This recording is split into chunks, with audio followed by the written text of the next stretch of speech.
Hello viewers, সবাইকে স্বাগতম জানাচ্ছি Mumtaz herbal product presents voice of excellence শুধুমাত্র সিটিএফএম 96 এর অফিসিয়াল ভেরিফাইড ফেসবুক পেজে। আমি সাদিদ আদনান ওয়াহিদ আছি আপনাদের সঙ্গে। আর আজ আমাদের সাথে আছেন অসাধারণ এক ব্যক্তিত্ব, যিনি অনেক প্রতিভার অধিকারী। তিনি একাধারে একজন ব্র্যান্ডিং এক্সপার্ট, গবেষক, লেখক, চিন্তাবিদ এবং মেন্টর। ব্যাংকিং থেকে শুরু করে ফার্নিচার, অটোমোবিল, এমনকি ইউনিভার্সিটি স্ট্র্যাটেজিস্ট, সবখানেই তার ছাপ স্পষ্ট। চলুন দর্শক, কথা বলি জনাব সালেহীন চৌধুরীর সঙ্গে, যার গল্পে আছে দুর্দান্ত সাহস আর অসাধারণ ইন্সপিরেশন।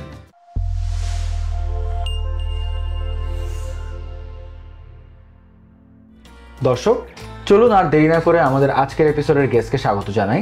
আমাদের সাথে আজকে আছেন জনাব সালেহীন চৌধুরী। উনি কানাডিয়ান ইউনিভার্সিটি অফ বাংলাদেশের joint director of marketing, PR and branding and also head of admission. আসসালামু আলাইকুম স্যার, কেমন আছেন? ওয়ালাইকুম আসসালাম, আপনি কেমন আছেন? জি স্যার, আমিও ভালো আছি। আর আজকে আপনাকে আমাদের মাঝে পেয়ে আমি খুবই আনন্দিত। Thank you very much, same here. তো স্যার, আমাদের ভয়েস অফ এক্সিলেন্সের মেইন মোটো হচ্ছে যাতে আমরা আমাদের যারা ইয়ুথ আছে আর আমাদের যারা অডিয়েন্স আছে তাদের সবাইকে আপনাদের মতো মানুষের লাইফ স্টোরিটা শেয়ার করে ইন্সপায়ার করতে পারি। তো তাহলে একদম প্রথম থেকে শুরু করি। জি অবশ্যই। যখন একদম ছোট ছিলেন, মানে শিক্ষা জীবন যখন শুরু করেছেন বা স্কুলে ভর্তি হবার আগে, আপনার আসলে এইম ইন লাইফ কি ছিল? বেসিক্যালি মানুষের এইম ইন লাইফ তো প্রথম দিকে থাকে পাইলট হবে, ক্রিকেটার হবে, সবার আই বিলিভ যে আপনারও এটাই ছিল। তো এটা তো আসলে ট্রানজিশন হয়, আস্তে আস্তে চেঞ্জ হয়। তো একটা পর্যায়ে আসলে এই ধরনের আকাশ কুসুম স্বপ্নই দেখতাম। তো পরে যেটা হয়েছে যে আসলে বাস্তবতার সাথে এবং সময়ের সাথে স্বপ্নগুলো চেঞ্জ হয়েছে। আমার খেয়াল আছে আমরা যখন ইন্টারমিডিয়েট পরীক্ষা দিলাম, যখন চিন্তা করছি ক্যারিয়ারের কথা, তো তখন কম্পিউটার সায়েন্স একটা হুজুগ ছিল বলা যায় বাংলাদেশে, যে সবাই কম্পিউটার সায়েন্স পড়বে বা প্রোগ্রামিং শিখবে। সো ইটস ব্যাক ইন 2000 সালের দিকে। তো আমরা ওই ধরনের একটা ফ্লোতে কম্পিউটার সায়েন্স পড়েছি।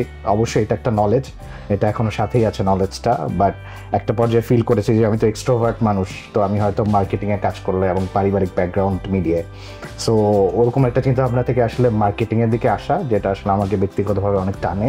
নেচার অফ ওয়ার্ক আসলে আমার যে পার্সোনালিটি বা আমার যে ভিশন বা আমি যে অ্যাচিভ করতে চাই জীবনে তার সাথে যায়। সো আস্তে আস্তে ওই মার্কেটিং, ব্র্যান্ড বা এই সেক্টরটা চলে আসা। তো এইভাবেই আসলে ওই শৈশব থেকে আস্তে আস্তে ট্রানজিশনগুলো হওয়া। স্যার, আপনার ক্যারিয়ার তো বেশ ডাইভার্স। আপনি ব্যাংক, ইউনিভার্সিটি, ফ্যাশন, অটোমোবিল ও ফার্নিচার, মানে অনেকগুলো ডিফারেন্ট সেক্টরে কাজ করেছেন। তো এই ডাইভার্স ক্যারিয়ার লাইফে আপনার সবচেয়ে আনন্দদায়ক বা সবচেয়ে এক্সাইটিং ক্যারিয়ার আসলে কোনটি ছিল? আসলে সবগুলো জায়গায় এক্সাইটিং। তো আমি যখন সিটি ব্যাংকে ছিলাম, আমি use to work for Amex, American express. So এটা খুব পাওয়ারফুল ব্র্যান্ড, টপ 50 ব্র্যান্ডের মধ্যে থাকে সাধারণত। সো এইটার এক্সপিরিয়েন্স ওয়াজ ডিফারেন্ট। এটা খুবই ডাইনামিক্যালি একটা ফর্মড একটা ব্র্যান্ড এবং ইন্টারন্যাশনাল একটা এক্সপোজার আছে। সো ওইটার সবচেয়ে প্রিমিয়াম কার্ডটা যেটা MX platinum card, I was the brand manager for that. So ওইটা একটা প্রেস্টিজের জায়গা থেকে ওইটা খুব একটা বড় পাওয়া ছিল। আবার রানার যখন গেলাম, রানারের I was the head of brand there. So রানারে যেটা হয়েছে যে ওখানে আসলে মোটরসাইকেল খুবই ভাইব্রেন্ট প্রোডাক্ট, ইউথদের সাথে কাজ করতে হতো। তো ওইটাও খুব মজার ছিল, কারণ I had an Indian CEO এবং এই কনটেক্সটে টু হুইলারে ওরা গ্লোবালি ডমিনেট করে। So he was from Hero Honda. So অনেক এক্সপিরিয়েন্স ছিল এবং খুব অ্যাডভেঞ্চারাস ছিল। So he was kind of he has given me licence to kill, মানে তুমি যা করতে চাও communication, you can do that. So এইটা আসলে এই ফ্রিডমটা অনেক সময় পাওয়া যায় না, but I could exercise a lot of thing, যেটা আসলে স্টান্ট থেকে শুরু করে অনেক কিছু ওখানে আমরা করতে পেরেছিলাম, মোটরসাইকেল রিভিউ থেকে শুরু করে। So it was different note, but it was fun also. আবার অটোপিতে যখন কাজ করলাম, এইটা একটা অনেক পুরানো ব্র্যান্ড, একটা প্রচলিত ব্র্যান্ড, সবাই চিনে। একটা ডাউন একটা এই সময়ের মধ্যে দিয়ে গেছে, পরে আবার রিভাইভ করেছে। সো ওইটা আবার একটা অনেক ডিফারেন্ট নোট, ওইটাকে আসলে আবার জাগিয়ে তোলা, এই ধরনের কাজগুলো করতে ওখানে আবার একটা সেপারেট এফোর্ট দিতে হয়েছে। বাট ওইটা টিজিটাও ডিফারেন্ট ছিল, একেবারে অটোমোবাইল থেকে totally different. So everything had it's fun. Even ইউনিভার্সিটিতে কাজ করছি। সো ইউনিভার্সিটি ইজ লাইক, এখানে তো সব ইউথরা এবং অনেক এখানে intellectual people are working here. এবং বাংলাদেশে আসলে 4-5-6টা ইউনিভার্সিটি ছাড়া যারা আসলে অনেক নাম করে ফেলেছে আগেই, বা নতুন যারা আসছে তারা আসলে একটা শেপ নিয়ে তারা শুরু করতে পারছে না। সেক্ষেত্রে ব্র্যান্ড ওয়াইজ যদি ইনপুট দেওয়া যায় being an academician, so I'm also a researcher. So আমি যদি আবার মার্কেটিং পয়েন্ট অফ ভিউতে একটা ইনপুট দিতে পারি যে একটা ইউনিভার্সিটি আসলে কিভাবে শেপ নেওয়া উচিত, সেটাও একটা প্লেজার বলা যায় যে ওই চিন্তা ভাবনা থেকে আসলে ইউনিভার্সিটি সেগমেন্টে এখন কন্ট্রিবিউট করছি। এবং ইটস ফান, কারণ হচ্ছে এখানে লট অফ ট্যালেন্টেড বয়েজ আর হেয়ার, গার্লস আর হেয়ার, সো তাদেরকে আসলে নার্চার করা বা একটু ডিরেকশন দিতে পারা is a privilege. So এখানে আবার it has separate portfolio এবং it has separate kind of fun also. So basically I like the nature of the work. তো সেক্ষেত্রে আমার জন্য আসলে ইন্ডাস্ট্রি, এবং যেটা আমার একটা অ্যাডভান্টেজ আমি মনে করি ইন এ সেন্স যে আমি তো ক্রস ইন্ডাস্ট্রি কাজ করেছি, সো একটা ইন্ডাস্ট্রির স্ট্র্যাটেজি আমি সবসময় আরেক জায়গায় নিয়ে যেতে পারছি। সো এইটা হয়তো অনেকে একটা ইন্ডাস্ট্রিতে কাজ করলেই হয়তো তার ওই ক্রস এই নলেজটা থাকে না, but I had that knowledge which I believe is my strength. So আমি ওইভাবে আসলে একটা ইন্ডাস্ট্রির ভালো স্ট্র্যাটেজিকে বা একটা ইন্ডাস্ট্রিতে নিয়ে যেতে পারছি। That's some privilege. So that's how I am managing and that's how I am enjoying my work ছিল সো ফার। স্যার, আপনি ফুল টাইম একটি শিক্ষা প্রতিষ্ঠানে এমপ্লয়েড আছেন, এর পাশাপাশি আপনি কয়েকটি স্টার্ট আপে মেন্টর হিসেবে আছেন। এর পেছনে আসলে মূল ইন্সপিরেশনটা কি ছিল? আসলে আমরা যারা অর্থোডক্স ট্র্যাকে কাজ করেছি তারা আসলে যখন দেখি যে স্টার্ট আপগুলো যখন শুরু হয়, তো ফাউন্ডাররা কো-ফাউন্ডার আসলে লস্ট থাকে যে তারা আসলে কি করবে, তো তারা আসলে মেইন স্ট্রিম ব্যবসার যে স্টাইলটা বুঝতে পারে না। সো এটা একটা মোরাল অব্লিগেশন আমার যে আমি আসলে তাদের জন্য কিছু করি বা তাদেরকে নলেজ ডিসেমিনেট করি। তো সেক্ষেত্রে আমি যেটা হয়েছে কোইন্সিডেন্টালি স্টার্ট আপগুলোর সাথে ইনভলভ হয়েছে যারা আসলে ইউনিভার্সিটির জুনিয়র বা যাদেরকে আমি চিনতাম, যারা আসলে স্ট্রাগলার ছিল, একটা সময় ভালো করা শুরু করেছে, ওরাই আসলে অ্যাপ্রোচ করেছে যে আমাদেরকে একটু গাইড করা যায় কিনা। সো পার্টিকুলারলি দুইটা স্টার্ট আপের কথা বলতেই হয়। একটা যেটা আসলে অ্যাটেন্ডেন্স ডিভাইস নিয়ে একটা ছেলে কাজ করছে, ইলেকট্রিক্যাল ইঞ্জিনিয়ার, রোবোটিক্সেও কাজ করেছে, আমার ইউনিভার্সিটি জুনিয়র।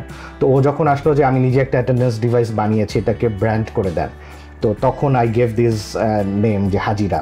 সো হাজিরা দিয়ে এটাকে একটা ব্র্যান্ডের একটা শেপে নিয়ে গেছি, এবং that is a beautiful device. সে নিজেই ইন্টারফেসটা ডেভেলপ করেছে, নিজেই হার্ডওয়্যারটা ডেভেলপ করেছে, হি ইজ অ্যান এক্সপার্ট। এখন একটা আমেরিকান কোম্পানিতে কাজ করছে, টপ নচ কোম্পানিতে। দেন স্টোরেক্স, যেটা which is parallel to Shopify. তো শপিফাই একটা গ্লোবাল প্ল্যাটফর্ম যারা ই কমার্স অ্যাগ্রিগেটর বলে, যে ই কমার্স যদি আপনি হোস্ট করতে চান একটা ই কমার্স, কোডিং টোডিং জানেন না, ওয়েবসাইট করতে পারেন না, সেক্ষেত্রে you can go there, globally যেটা Shopify famous. So you can go there and have your own platform, যেটা জাস্ট ড্র্যাগ অ্যান্ড ড্রপ করে আপনি আপনার একটা ওয়েবসাইট বানিয়ে ব্যবসা করতে পারবেন। ভালো গাইডেন্স একটা সেট করে দেওয়া যায়, তাহলে তারা হয়তো লং টার্মে এটার ইফেক্ট পাবে, হয়তো আমার কাছেও ভালো লাগবে যে ব্র্যান্ডটা এই পর্যায়ে গিয়েছে। সো ওই চিন্তাভাবনা থেকে আর কি আসলে স্টার্ট আপ এই পুরো ইকোসিস্টেমটার সাথে যুক্ত হওয়া। স্যার, একটি ফলো আপ কোয়েশ্চেন না করলেই না। এখন যেহেতু অনেক স্টার্ট আপ কোম্পানি নতুন করে বিল্ড হচ্ছে, লঞ্চ হচ্ছে, তো একটি স্টার্ট আপ কোম্পানি স্টার্ট করতে গেলে আসলে সবচেয়ে ইম্পর্টেন্স কোন দিকটাতে দেওয়া উচিত? অবভিয়াসলি ব্র্যান্ড তো অবভিয়াসলি বললাম, প্লাস হচ্ছে কস্টটা আসলে ট্রান্সপারেন্সি মেনটেন করা উচিত, এবং সেলস মার্কেটিংয়ের জায়গাটা খুবই স্ট্রং রাখা উচিত। এবং আমার মনে হয় যে যেটা ফাউন্ডারদের খুবই অনেস্টি নিয়ে ইনভেস্টরদের কাছে নিজেকে পেশ করা উচিত। কারণ হচ্ছে যে যদি এরকম না হয় যে আমরা ট্রান্সপারেন্ট এবং আমাদের দেশে স্টার্ট আপে একটা কালচার আছে এবং ফাউন্ডাররা ভালো, এই ধরনের মেসেজ যদি গ্লোবালি, কারণ একটা হাব থেকে তো স্টার্ট আপের ফান্ডিংগুলো আসে, তো এই মেসেজগুলো যদি আমাদের এখান থেকে না যায়, যদি রং মেসেজ যায় যে এখানে একটা ফাউন্ডার আসলে ভিশনারি নারা, তার টিকতে পারে না অথবা তারা ডিসঅনেস্ট, সো ওই জায়গাটায় আসলে তাদেরও কাজ করতে হবে যে স্টার্ট আপের ওই জায়গাটায় আসলে টিউনিং দরকার আছে। সো সেই চিন্তা ভাবনা থেকে আমার মনে হয় যে না, স্টার্ট আপগুলো আসলে ওই ওদের পথে ওদের চলতে দেওয়া উচিত, এবং ওদেরকে এই জিনিসগুলো খুব কেয়ারফুলি মেনটেন করা উচিত। সেটা আমার পয়েন্ট অফ ভিউ হবে। স্যার, আপনি তো মাল্টি ট্যালেন্টেড, আপনি একজন মেন্টর, ট্রেনার, এডুকেশন সেক্টরে কাজ করছেন, ব্র্যান্ডিং নিয়ে কাজ করছেন, তো এত কিছুর পাশাপাশি একজন লেখক হয়ে ওঠার অনুপ্রেরণা আসলে কোথা থেকে পেয়েছেন? আর এত কিছু মাঝে নিজের জন্য সময় কিভাবে বের করেন, মানে আসলে টাইম ম্যানেজমেন্ট আসলে কিভাবে করেন? বেসিক্যালি টাইম ম্যানেজমেন্ট তো করতেই হয়, কারণ পরিবারকে সময় দিতে হয়, বা এক্ষেত্রে ব্যালেন্স করাটা খুব দরকার। আর প্রত্যেকটা কাজ তো আসলে ধারাবাহিকভাবে এসেছে, একসাথে তো সবগুলো ঘটেনি। তো যেটা হয়েছে যে যখন আমি রানারে ছিলাম, যখন আমরা নেপালে এক্সপোর্ট করা শুরু করলাম, তো তখন আমার মনে হলো যে বাংলাদেশি ব্র্যান্ডগুলো যখন গ্লোবালি যায়, তো তখন আসলে ইয়ামাহা, হোন্ডা বা সুজুকি এদের সাথে আমাদের কম্পিট করতে হয়। তো সেক্ষেত্রে আমাদের কিন্তু ব্র্যান্ডের কোনো স্ট্রাকচার নাই। আমার একটা মোরাল অব্লিগেশন আমি ফিল করেছি ওই সময় যে আসলে আমার আসলে রিসার্চ করা দরকার, কারণ এই দেশে অ্যাডভার্টাইজিং ব্র্যান্ডিং নিয়ে কেউ রিসার্চ করে না, অনেক কাজ হয় বাট রিসার্চ হয় না। সো ওই পয়েন্ট অফ ভিউতে আমি আসলে আমার রিসার্চ ফিল করছি, ওটা শুরু করেছি, হয়তো আল্লাহ চাইলে পিএইচডি করবো। এটা একটা সেগমেন্ট, রিসার্চ শুরু করলাম। দেন যখন রিসার্চ শুরু করলাম তখন দেখলাম যে there is a knowledge gap, কারণ হচ্ছে ইউথ অনেক জানতে চায়। ও যেই সময়টা কথা বলছে এটা তো 18-19-20, 2018-19-20 এই সময়টা। তো ওই সময়টা আসলে নলেজ গ্যাপ ছিল, মানে ইউথ অনেক জানতে চায়, কিউরিওসিটি আছে, কিন্তু কোনো রিসোর্স পায় না। তো সেক্ষেত্রে আমার মনে হলো আমি আর্টিকেল লিখতাম রেগুলার বেসিসে কিছু ম্যাগাজিন বা কিছু নিউজ পেপারে। তো তখন ভাবলাম যে ওগুলো কম্পাইল করে কিছু অ্যাড অন করে বই বের করা যায় কিনা। তো সেক্ষেত্রে আমি 2টা বাংলা বই বের করেছি, ব্র্যান্ডিংয়ের 717, ব্র্যান্ডিং ও বিবিধ।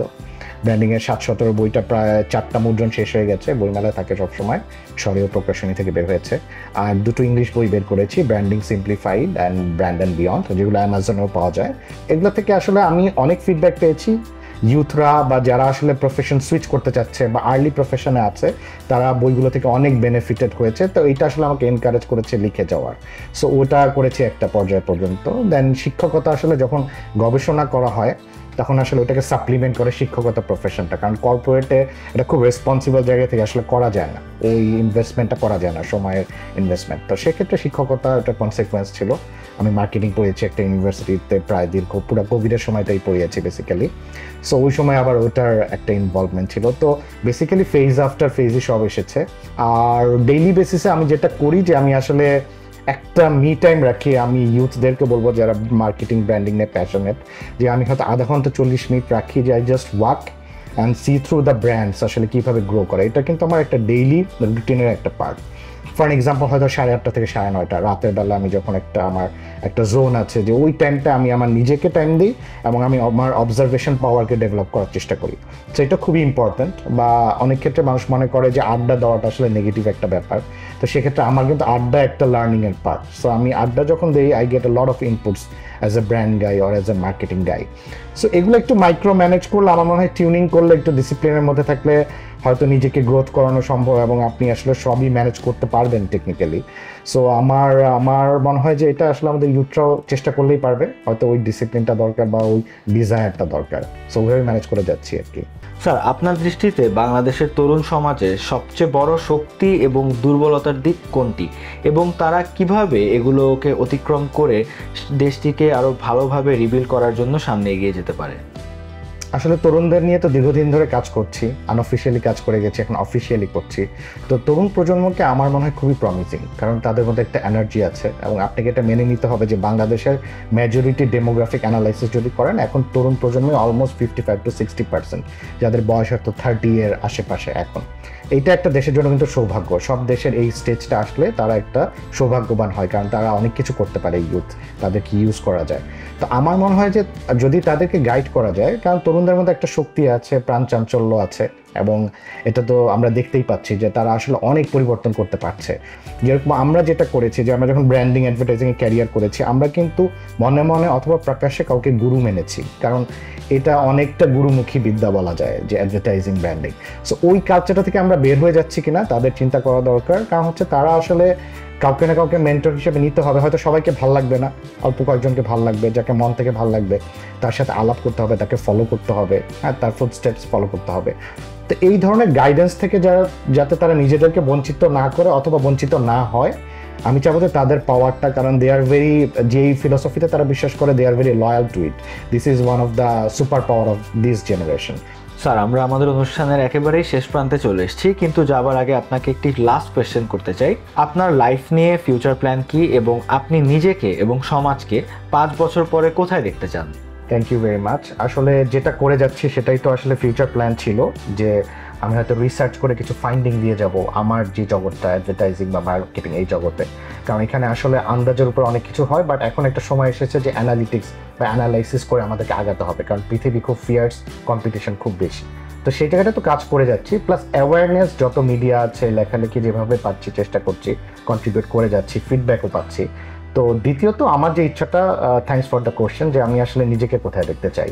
তো আমার মনে হয় সবারই এরকম একটা 5 বছর মেয়াদী একটা ভিশন থাকা উচিত। তো আমার কাছে খুব ভালো লাগবে যদি আমি ব্র্যান্ডিং বাংলাদেশ এই ধরনের কোনো কিছুতে কন্ট্রিবিউট করতে পারি, বাংলাদেশকে ব্র্যান্ড করা। সো এখন তো গ্লোবালি বিভিন্ন দেশ ব্র্যান্ডিং হচ্ছে, তো এরকম যদি স্কোপ আসে আমার সামনে, definitely I will take it. এবং আমার মনে হয় যে এই জায়গাটায়, অথবা বাংলাদেশে কোনো পার্টিকুলার ইন্ডাস্ট্রি, এখন এমনভাবে গ্লোবাল কম্পিটিশনগুলো হচ্ছে যে, যেমন আমাদের গার্মেন্টস খুব স্ট্রং একটা সেক্টর, কিন্তু এমন একটা পর্যায়ে এখন চলে গেছে যে আপনি গার্মেন্টসের আপনার ফ্যাক্টরিকে ব্র্যান্ডিং যদি না করেন, কাজটা হয়তো ভিয়েতনামে চলে যাচ্ছে বা অন্য কোনো দেশে চলে যাচ্ছে।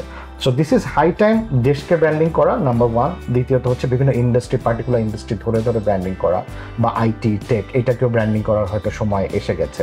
সো আমার মনে হয় ওই জায়গাগুলো যদি কন্ট্রিবিউট করতে পারি একটু ম্যাক্রো লেভেলে, that would be fulfilling experience for me. এবং হয়তো ওই দিকে চেষ্টা করে যাচ্ছি, আস্তে আস্তে যাচ্ছি, গ্র্যাজুয়ালি ওইদিকেই হয়তো আগাচ্ছি আর কি। So I wish you all the best for your endeavour. যাবার আগে আপনার জন্য আমাদের স্পন্সর মুমতাজ হার্বাল প্রোডাক্টের পক্ষ থেকে একটি ছোট্ট উপহার। Thank you very much for the nice gift. Sir আপনাকেও অনেক ধন্যবাদ আপনার মূল্যবান সময়ের এতখানি সময় আমাদেরকে দেওয়ার জন্য এবং অনেক সুন্দর এবং গুরুত্বপূর্ণ কিছু কথা আমাদের দর্শকদের উদ্দেশ্যে শেয়ার করার জন্য। দর্শক, আজকের মতো আমাদের অনুপ্রেরণার গল্প এখানেই শেষ করছি। আগামী সপ্তাহে আবারও ফিরে আসছি সিটি এফএম এর পর্দায় আরও একজন অসাধারণ মানুষের গল্প নিয়ে। ততক্ষণ পর্যন্ত ভালো থাকুন, সুস্থ থাকুন এবং সিটি এফএম 96 এবং Mumtaz herbal product presents voice of এক্সিলেন্সের সঙ্গেই থাকুন।